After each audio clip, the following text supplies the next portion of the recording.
How did we time getting the dome? This is a great question. So, it was actually very complicated. First of all, I got to say that Jay had a little accident. He should be here, but he's not. I'm sure he's fine.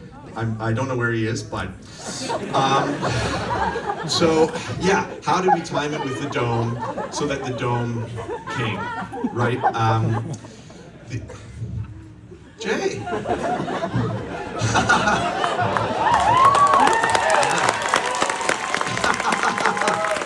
Yes, you're alive.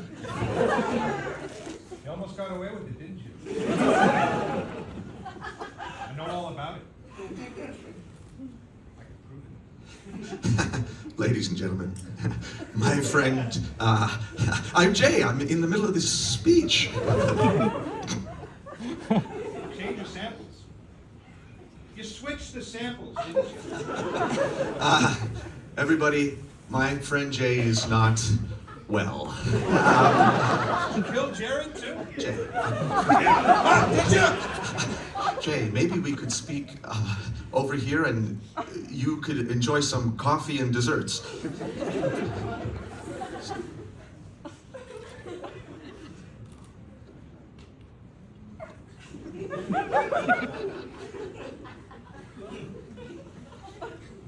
Ladies and gentlemen, Jay McCarrol is here to do the Q&A.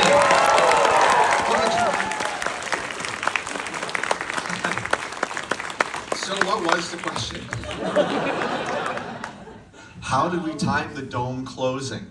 Oh, it's all the effects. Next question. Wait, before we go to the next question, isn't this crazy? We're in the theater. That all of this happens here.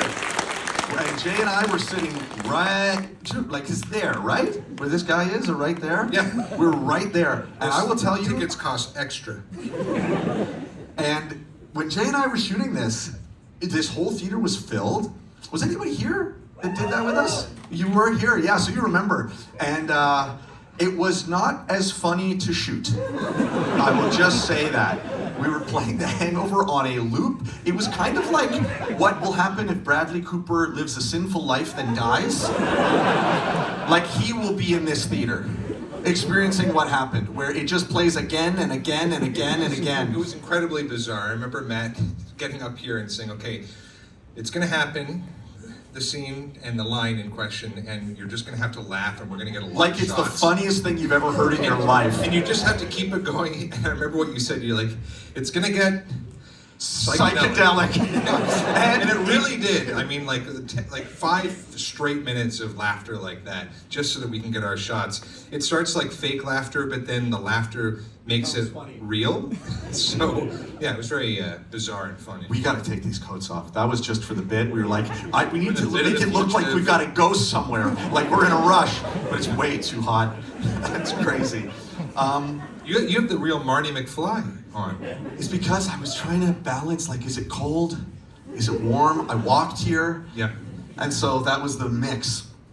I want to talk about shooting in the theater, but I'm trying to think of things relevant to say. Like, Well, I got up and we shot me. well, they saw what it was, but I just things about like this theater. Oh, the exteriors. Everybody who lives here, and I think for Torontonians, the big sin, we keep hearing, is of the movie is that we placed the Paradise on Queen across from Much Music. And it's only people here who live in the city that would notice that, but I'm telling you, how else could we have done it? Yeah, but we did clock it, and it was a little bit of a, do we have to do this? And then I don't know who just said let's. We had no choice because otherwise the logistics of being like, okay, what do we crash into? We were so into crashing into the Much Music building. I don't really know why. Oh, I know why, because we needed everything to stay on Queen Street. So that for the end of the movie, we could go to Queen and Spadina. We were trapped. It would have been complicated. Matt Miller, our producer, was outside for a second, and he said, because he stayed and watched the movie, and he said, you know, when the shot of the Paradise showed and it was all boarded up, everybody went, oh. It's a true feeling. But we will answer your questions. And we'll answer anything. You can ask us anything you want. Yes, you right there. What is the strangest problem you had to solve making this movie? The strangest... Problem. Problem we had to solve. There are things that So maybe would many. strange to us that maybe wouldn't seem strange to you. Eyeline issues. Yeah. The spool of the long extension cord yes, was that a was very hard. complicated shoot. We had to do that with just a lot of different tools and tricks, and often it just wouldn't work properly. And so that was shot like many days in pieces. I have another great one. Which one? You remember how hard it was to get those newspapers to hit me in the Oh. face?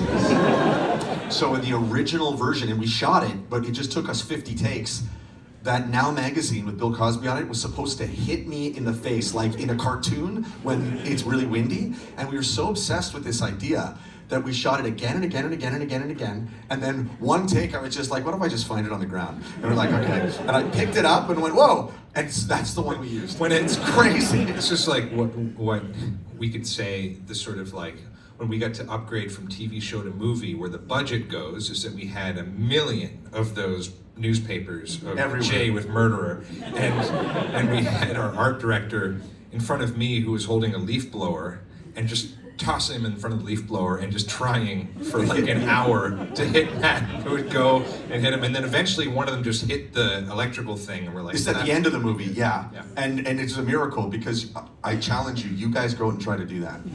It's insanely difficult. I don't know how the professionals do it in Hollywood. We were there for an hour. And so every single time I had to like be so shaken over the fact that I couldn't get the cable to hook in and then be like, oh, murderer. And so that was complicated. And just generally, like, this is a sort of movie that we have one shot at a lot of things. You know, like we got Arkells let us on their stage for like 2 minutes. 2 minutes Yeah. to get that shot. Talking to the Brazilian girl outside the CN Tower so that she doesn't move, and we can just do a very, simple time travel game of just reversing the order in which Matt's talking to her, but like to go up to her twice where she doesn't move her position was incredibly hard. We tried it with like 20 people before and it never worked, and we got very irate with each other that day because we were going around with this terrorist-looking device outside the CN Tower, and they were kicking us out every time that we were shooting there. So yeah, there are a lot of problems. There's problems every day when we shoot this movie. Yeah. Yeah, go ahead. Yes. Yeah. Well, did you recreate the entire like apartments and like house?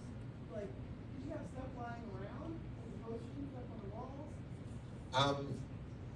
Yeah, I mean, how much of the posters and stuff are actually a one-to-one of our... I heard Carrie and Malcolm say that they recreated or bought everything, and it was Yeah. only a few things that were in the apartment set that we were in 2025 that they brought in. That's a set, like the apartment in 2008. That's what this one's referring to, because we couldn't get into that apartment. Oh yeah, of course, you're talking about the 2008... The 2008 Yeah. apartment. We completely rebuilt it, and so the things in it were mostly recreated, but I'm trying to think if there was anything specifically. That was the most time travel feeling I've ever felt in my life. If you can maybe just think about going to an apartment you lived in 17 years ago and stepping in, but you're in a studio like this, and then all of a sudden there's this sort of box in the middle of it, and then you step inside and there are lights outside shooting daylight inside your outdoor windows. You step inside and you're in your apartment from 17 years ago, down to the detail of like the garbage and the mugs and the Xbox 360 and the tube TV, and you sit down on the couch, and we were really tripping out. It was crazy. Yeah, felt our quite directors went all out on that. Would you guys want to hear more about that? Actually, we should take one more question, then we'll tell you crazy stories about the 2008 footage, because we have a very special guest here that has never done one of these Q&As with us that I think everybody's going to really get a kick out of meeting. So yeah, you at the back? So my question was, what was the hardest thing to get? No, the the rights person for? talking. Sorry, not me? Yeah. Oh, me. Okay, Yeah. sorry. My question was, what was the hardest thing to get the rights to? And also, I have little gifts for you guys after, if you have time. Hell yeah. We did not get the rights to anything. I'm being true to my word when I say this movie's going to be a copyright nightmare, and it's just a matter of time. I think that our distributor thought, well, how successful could this piece of shit movie even be? And now they're preparing to reap the whirlwind from the Robert Zemeckis I'm not Foundation. getting involved in Yes. Does anybody else have another question? Yes, you're right there, yeah. Were there any interactions you had with people, whether it was on Queen Street or anywhere, that didn't end up making the cut, that kind of stood out to you? Oh, that stood out to us. Because there's thousands of things we shot with people that aren't in the movie, but things that stood out, wow. I'm trying to think of like with strangers. Can you think of something right? So strange, we've never been asked that before. What's something that we shot where we're like, oh yeah, this is gold? Oh, I have an answer that tells a bit of a story, which is that scene in Canadian Tire, we actually shot multiple times that same day at different Canadian Tires. Oftentimes what we'll do is when we have like an idea for a scene that takes place in a specific store, specific location, we'll travel to as many as we can in one day, because oftentimes we will learn how to do the scene by just doing it. And it's impossible to do it in the same place because everybody's burned. They're like, well, we've already been thrown out by the time we figure out what we want to do. And actually, I still maintain that first Canadian Tire you and I went into, the actual one at Dundas, the one that we used the exterior for, I really liked that guy. He was a really soft-spoken guy. I didn't remember him. He was very explicit about not being a libertarian. But you remember, I don't remember it because it didn't get cut together, and normally that's how something will really freeze in my head, that there'll be a version of it cut. But I remember shooting it and thinking, oh, we got it. And then we went to another Canadian Tire just to see what would happen, and then we struck gold with this guy who, if you go to that Canadian Tire at, what's the intersection? It's Young and Davenport? And Davenport, Young and Davenport. That is that guy's Canadian Tire. He's in charge of the whole thing. He's like the manager of that Canadian Tire. You could go there and be like, I need help with whatever the guy, drywall compound, and he will take you right to where you want to go. Yeah, ultimate employee. Oh, he's amazing. He's amazing. He did the Q&A with us at TIFF, which is actually a great segue, because there is somebody who shot this movie with us who literally nobody knows. And they are in the movie a lot, and you would never even realize it. And the reason that it's interesting, I think, for Jay and I to bring this person up is because he had a much bigger impact on the movie than you would think, simply because of how seriously he took it. The person I'm talking about is actually, in 2008, the actor that we got to be Jay's body double. And you wouldn't think, oh yeah, like that's really important. I will tell you a story. The scene where I am acting against young Jay, and Jay says, do you like Russell Peters, all this kind of stuff. At first, I was just acting against a recording of the sound of Jay, like, and because that's how we thought we were gonna do it. And then this guy who I'll introduce in a moment said, do you want me to just do it? And we were like, what do you mean? He's like, I have all the lines memorized. I know everything. I know all your lines, all my lines, I know everything. And we were like, okay. So he came in and started doing the scene as Jay against me and Jay, and it completely transformed. He also learned a little bit of piano. He learned how to play the piano. Like that 2008, that sequence, I think for both Jay and I is like one of our favorite things to watch. We don't even know how it's done. Like when we're watching it, it seems crazy. And this person had a lot to do with it. And to tell you the story about this, please welcome Toronto's very own Ethan Keys. When you see him, you're gonna be like, this guy really does look like Jay. He grew up here, so yeah. He's gonna do the same thing. We did switch the sound. We switched the J's. Hold on a second, there's a microphone for you over here. So you know what? I figured, since you're the first person that we've talked to who like hasn't talked about the movie, from your perspective, what was all of that like? So you know, like when we're on Queen Street and we're looking at ourselves, that's Ethan. When the flyers are getting put up, that's Ethan. Like he's doing all of the body doubling and we're just hiding his face. And when you watch the movie on DVD, you'll be like, oh yeah, this is horrible. Like I can see that's clearly just a kid. Some of you were even astute enough to see in the movie. In the movie, you're like, this illusion is not working. But what did you think was going on? I remember we were filming when you're looking at us in 2008 doing the posters, putting up the posters. And I remember like we were doing it over and over. and all of like the 16-year-olds at Brandy Melville, just like, I just remember getting like so ashamed. Just like, I'm like, like I've straightened my hair, I've become this other man, and like these 16-year-olds like just completely like, what is this guy doing? But then I'm an actor, so you got to commit to the bit, and I committed. So, yeah. Well, you're describing our day every day of our lives. Yes. When we were shooting in the apartment, and like, did you understand exactly how that was going to come together? Because I'll admit, I didn't necessarily. Like, I did not think it was going to be so seamlessly back and forth with all of us in the same room. Like, did you have a sense that is what this final product was going to be? It was interesting because I remember these shots weren't in the final thing, but we shot some more. We shot a bunch of stuff, but there was stuff where we were actually coming from the original apartment. Like me and the young Matt would be like Jack Victor, Jack, musician, yeah. Yeah, who's also like your guys' age, so he's also old Matt as well. I'd watch what you said. But like we would so we weren't allowed into the apartment because like the person didn't want that, but like we would have to stay there because we had to like run out of the apartment.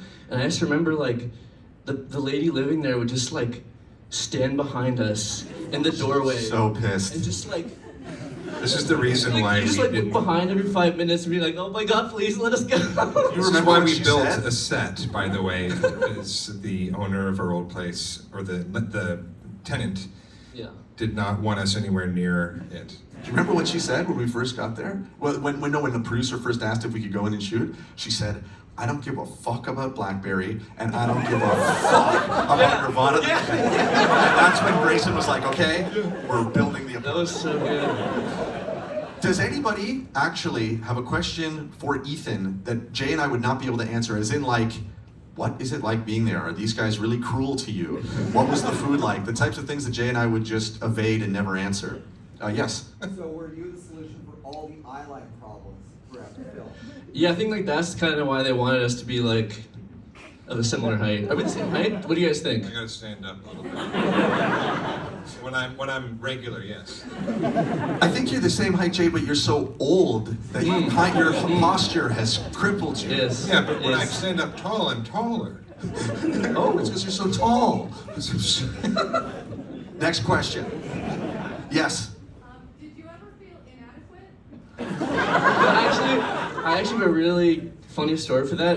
We're hanging out at the Rivoli, and it's like the last day, and like I felt like I shit the bag. Like I just was not Jay these last takes, man. Just like I just was not energy. I just didn't bring energy, and like I thought I brought some good stuff, but I was more bummed. But I was changing in the bathroom, and I was just getting really down on myself. I don't think you remember this, Matt. No, I don't. But like I'm kind of like having this weird Joker moment where I'm just like looking in the mirror, like what's like I don't know, like I was an insecure actor, whatever. It's like it is what it is. But I remember you came in and you were like trying to make small talk, and I was like, and you're like, you're a deeply insecure person, aren't you? just like cut just right to the. I will say, I have no doubt that I said that. But he definitely misread the tone. I would have said it like this. I would have looked at him, and I would have witnessed the scene. As he just said, he was having a Joker staring in the mirror moment, okay? That's what he just said. And I looked at him and I said, Ethan, you're a deeply insecure person, aren't you? And it started a great Yeah, conversation. no, he did say it that way. It's true. It was a gift. It was a gift. It was a gift. I've been on a journey ever since. Okay, last question about Ethan before we move on. I think this is going to be the last question. This is going to be the last question for with Ethan. Ethan. Yes. Yeah. How did you even figure out about this stuff? Got sent by my agent. Is that really true? We don't even know the answer. Yeah, it was just it's funny, the only clip I knew of you guys at that point was the Wii Shop. You know the Wii Shop? It would just like, on my YouTube algorithm, like just every week, I'd just be like, Yes. just like hearing the beautiful words that you put to that theme. And so that's all I knew. So it really was like an actor's gig. It was just like, okay, I tried to treat it like a biopic. I was like, okay, I'm gonna become Jay McCarrol. I'm gonna get to know everything about this guy. I like rewatched the '08 footage, like the old series like a million times. It really did show. I'm not. I know. You may think I'm being funny, but you really did change everything for us. It was because all of a sudden Jay and I had somebody to play with, and you took it so seriously. I know it is a bit silly. I would not have said, Ethan, you got to come to this if it wasn't true, because it is the type of thing where no one will ever know other than the people in this room. It's impossible. Well, it's to a explain. testament to taking a job that seemingly was a simple job, but when you showed up so prepared and so willing to go the extra mile, I learned piano. It changed the movie. You gifted us a lot of levity, and it allowed us to sort of like take it a notch up. I think what Thank you for that. Yeah, what you did is you let me and Jay be our best selves. And that really is true, because when you're shooting on a set, if some of you ever done this, you'll know, it's hard. Like, you're doing the same thing over and over again. It feels very mechanical. And yeah, you gave us a great gift. So please, a round of applause for Ethan. Thanks for coming out. I mean it. Thank you. Okay, get out of here. I'm so happy we got to do that. I think that was a big mistake. Bring Ethan up? No, it was There's only one Jay. I'm just kidding. Jay has this issue on Thank you BlackBerry so was much. the same, because Jay, of course, is on set every single day, and I would be going, Jay, that was really good. You'd go, what'd I do? Jay, that was amazing. Really? What? Talking about every time I talk to Jay Baruchel. Oh, me? Oh, no, okay. And you just did it again. Okay. I thought It it was- was Jay, though, I did. but not Baruchel.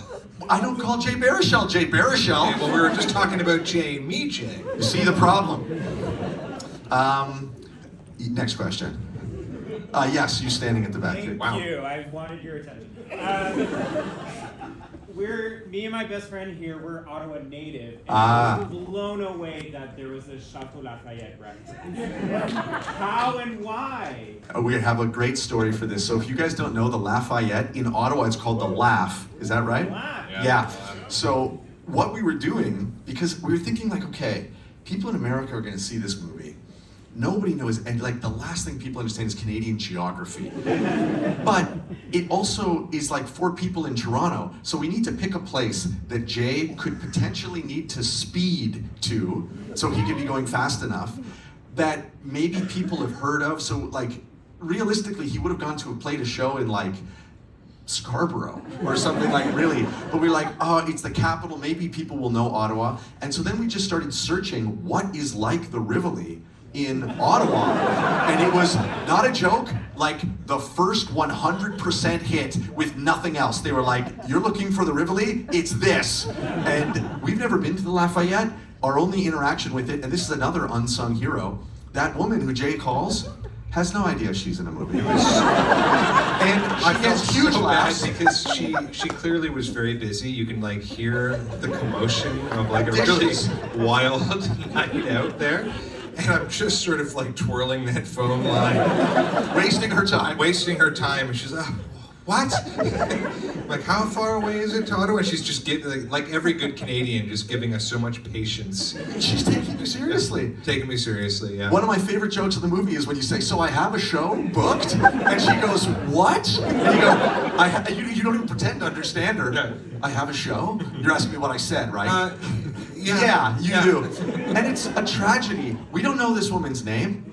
We don't know what she looks like. We don't know anything about her. It's and she true. literally plays in a movie theater An inciting 100 plus incident. times a day in North America.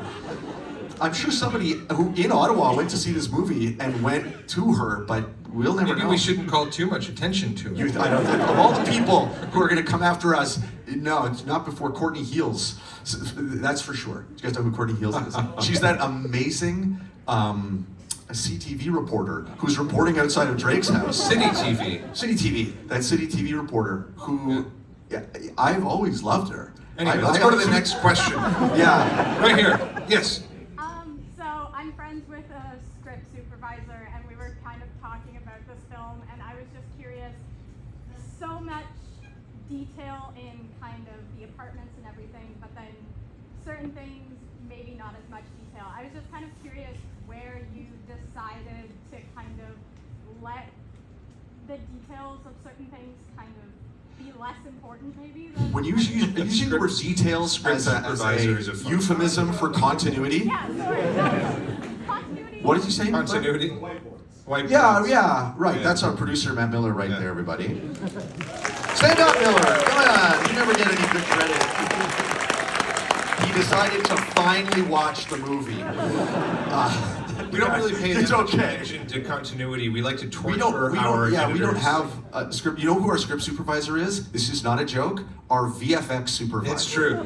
But you know what? I want to tell a really funny story about a script supervisor because when we made Blackberry, I was taking on a lot of different roles just to kind of be around and like fill in different things, and it was such a conventional way of shooting that all of a sudden these guys were like, oh, and Jay, you're also going to be the script supervisor. I'm like, yeah, that sounds pretty good. I'll take that on too. And we go to make this like very traditional movie with all these departments and a makeup department and prop department and everything. We're working with movie stars, and we're on like day 3 of shooting, and all of a sudden somebody comes up to me and they go, "Are you Jay McCarrol?" I'm like, "Yes." I know who it was who came up. Props? No, it was Thea. Oh, the costume. Glenn's makeup artist. Okay, but they asked a specific question because they said, "Are you the script supervisor?" I'm like, "Yes, I am." And they're like, "Okay, great. Okay, in scene 3A. Point 2, what hand is Glenn holding the phone in?" And I just go, "I don't know." and then I was no longer the script supervisor. It was like a bomb went off on the set because we was just like our friends, and then like 40 people who are like worked in the industry and we had not realized yet, we had no idea what we were doing, and this was a real moment where all the heads of departments had a meeting without us, and they were like, these guys don't have any idea what they're doing, and they forced us to get a real script supervisor who wound up being a great very guy. great friend, yeah. But anyway, I have such a funny reaction to the term script supervisor. Which is not to demean the profession. No, We love them. because this guy worked hard and it was a big job. Yeah, I it's just shouldn't that have on been Nirvana the band, it's like there'd be no reason for them to be there other than for them to be stressed out. Like it would be so stressful for them because we're shooting it not even like it's a documentary, we're shooting it like it's a war documentary. We know what we are. We're like we go around with a team of 5 people in a van like tornado chasers. Yeah, that's a great analogy. Yeah, and all of a sudden you never know when the storm is, and it's just like, let's go. We got to get Dorothy in front of the Twister or whatever. I don't know though. Yeah, it's from Twister. Yeah, it was fun. The analogy actually really works because it's like when the tornado shows up, anything is justified. Any behavior is justified. And that really does bear out. Like we'd be on set and it would be like, okay. Get it. Say again? Yeah, you just have to get it. And so if a script supervisor was there being like, that is not gonna match, you'd be like, you could get out of here. Like, we're trying to do something so complicated so quickly, and then we just fix it afterwards. Yes. I need to know, Matt, is there a scene where you get electrocuted like Marv from Home Alone 2? And I turn into a skeleton. This has been Andy Appel's dream since we made the TV show. He always wanted me to get electrocuted and to go at that exact scream, which, by the way, the scream is stolen from Jumanji. Yeah, Like Marv one of does those like canned, almost Wilhelm. Well, it's Wilhelm. Van Pelt when he's on the canoe being pushed through the store and the paint is hitting him, and then he screams. And so we would always scream. We would always do that scream with Marv turning into the skeleton, and we always thought that would be so funny. The closest we got, we shot it a little bit. We shot it, and the problem was we were like, do we really want to show Matt die? And because I mean, you guys just saw it. The end of the film, like we didn't plan for it to be this way, but it wound up being surprisingly poignant. Like me dying and you not seeing it, but Jay knowing it happened. Every time we put in this footage, which was hilarious. I think it's on the DVD. Yeah, I think it would have been really funny if we had it at the very end after the credits, like with our army thing. Boom, dun, dun, dun. You know, slow motion getting electrocuted. And we really shot it like our full VFX violence. supervisor came and like mapped it all out of like how I had to move it. We were having a blast. My hat like flew off my head just like in an Ernest movie, but yeah, we didn't include it. I think we have time for a couple more here. Yeah, it's in the orange. Jay, yes. How did you approach the other half of Brave Shores about not only using Never Cut Down, but having a pivotal plot point? This is my younger sister. I didn't really and cutting her vocals. Yeah, I didn't really ask and like approach her about this. we just sort of did it, and I told her, like, this is what we're doing, and she was just like, oh, okay. Am I involved? I was like, we haven't really figured out a narrative reason. It would be complicated. She's just like, yeah, whatever. That's I remember it was a long discussion as to how we were. It's pretty actually- fun that song is like now kind of A hit. resurrected. Oh yeah. Yeah. And so we're both happy about that. Oh, I see. Yeah. Okay. Well, yes, you in the balcony. Did you put your hand up? Yes. First of all, I want to say I was an extra for the Paradise Theater scene. My friends affectionately call it the slur scene. Ah. And my question is, I heard that you were like shooting for like 200 days. Were there a lot of breaks in between that? Were you able to even rest or recharge in between shootings? How was that process for your bodies? You know, the secret is most movies, when you think of a movie shoot, you think of people getting to work early in the morning and working hard for like 12, sometimes 14 hours. I don't know that we ever shot, other than like a complicated day, There for were more some, than 4 hours or 5 hours at a time. It's true. There were some days where there were big setups where we weren't a team of 5 people, and it was like a full thing, and we would have. We could never have huge done that day. for 200 days. No, not that. Most days- and some days would be going out to get like a quick reshoot that we needed of like one line where we recreated exactly where we were because we realized we got to rewrite something, so we go back, and that's the privilege that we have in this sort of production where there's no lighting and there's same costumes and we don't care if our hair looks different.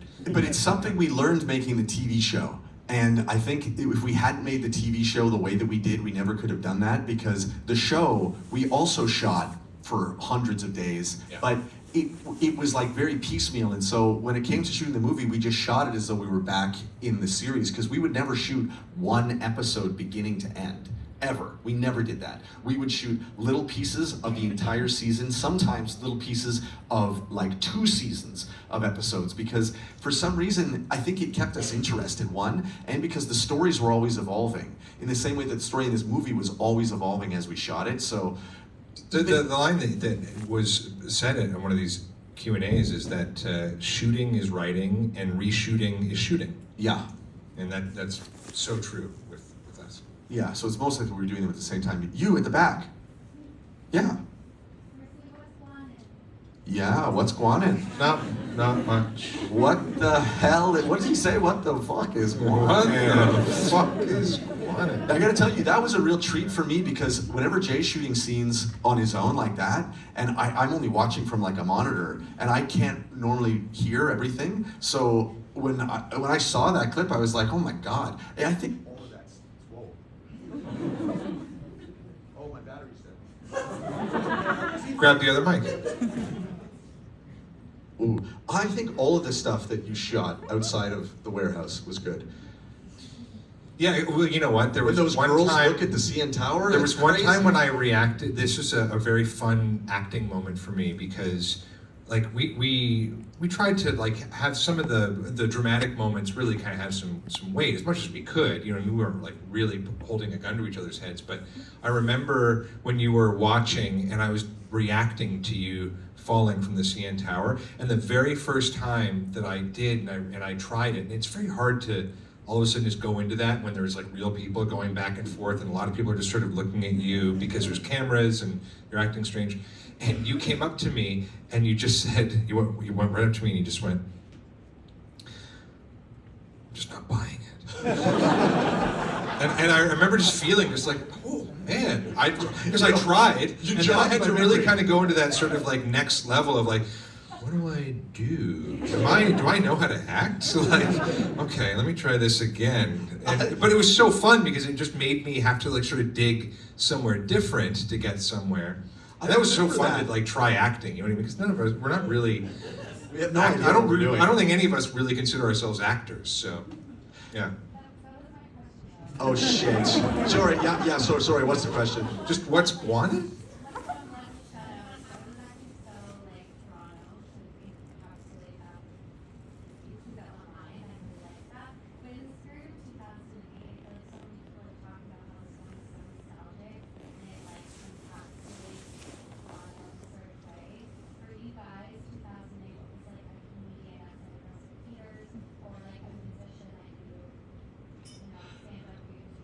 Like a Canadian, Canadian art from that time that had a big influence on us.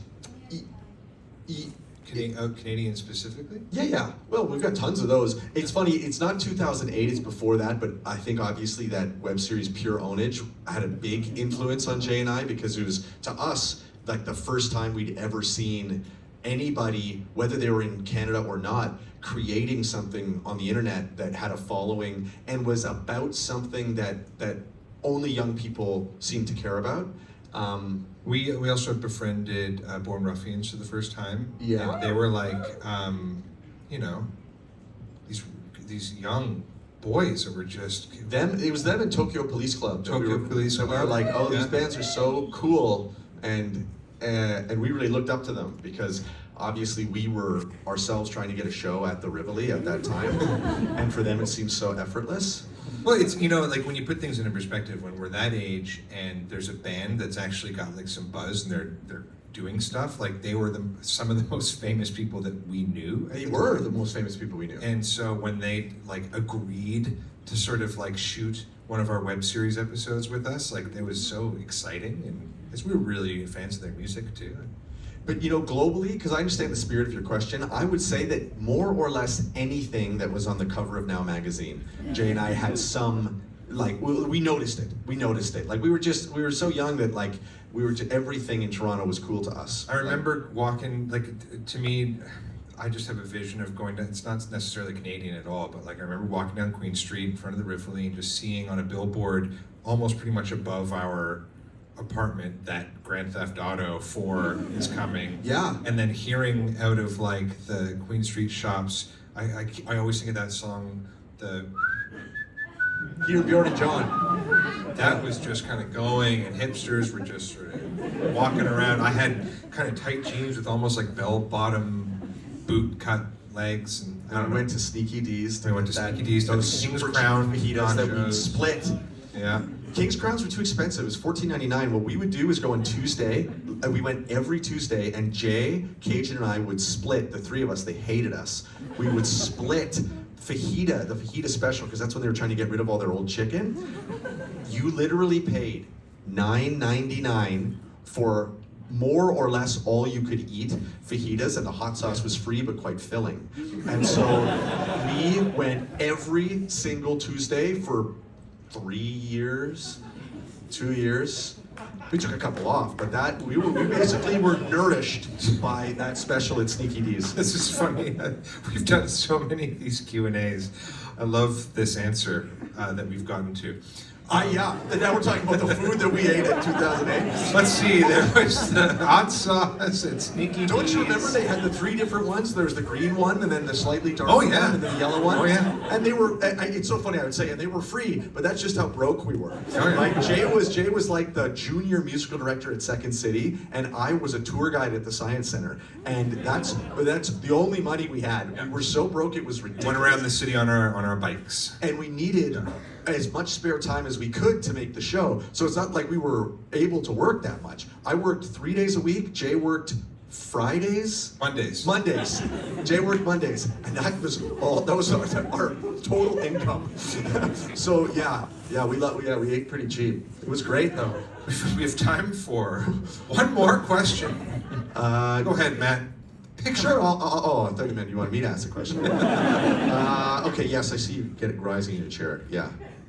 Okay, this is a very dumb question, but I need to know your answer about this because this is my second time watching the movie. Okay. So obviously Nirvana the band, like the joke is that you guys have never heard of Nirvana. What? Let me finish my question. Yes, ma'am. The scene when you watch The Hangover, Matt, your reaction to it is so genuinely flabbergasted and so completely surprised that I have a theory that Matt Johnson, the character, is brain dead.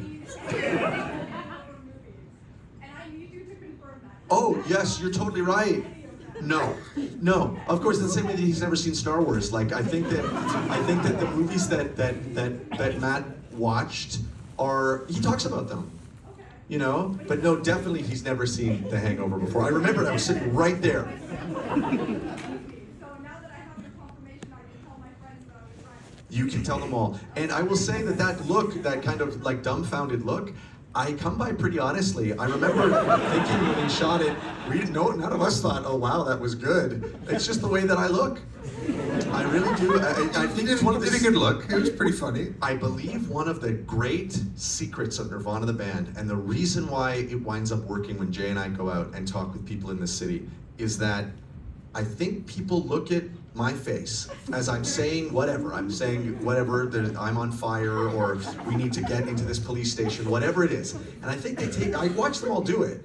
They take a second and they look at me and they go, well, this guy is so gone that he couldn't mean any harm, and so I'm just gonna believe him.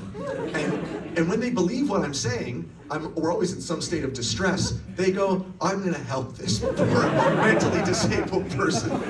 And it's true that no matter how much sort of energy you'll bring to some stranger, I think that everybody on a human level they take pity on me. Harmless. Yes, they take pity on me. Even though you're all, as the comments are now saying, yoked. Let's move on.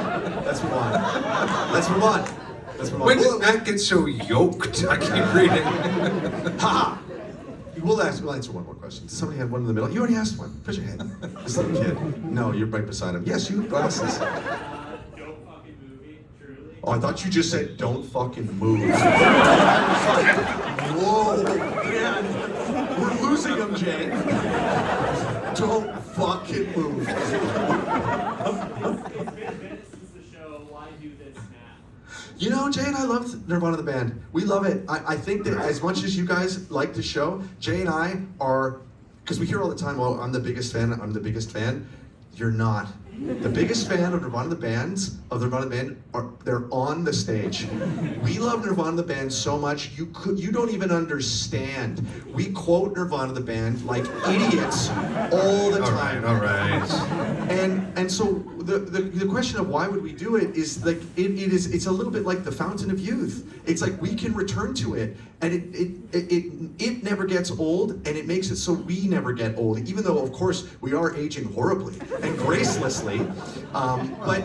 But it is like a way for us to truly reach back in time and pull ourselves out. And so even if we were, the tragedy of it is, it's so unmarketable, and people do not get it. And so it is, Well, I mean, Jay, be real. Be real. And I think that God made it that way. Because if it was beloved, then it would be like cocaine. We'd just be doing it all the time, right? It's good that it's so hard to understand that people are like, that sounds like the stupidest thing ever, that you in this room will show your friends this movie and they will look at you like, what the fuck? That was awful. Or they'll make you turn it off midway through.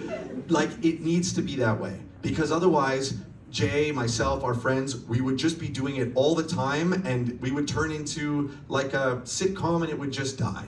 And so that is the best answer we can give, is that we still want to make more. Yeah, of course, we want to make it forever. That's the.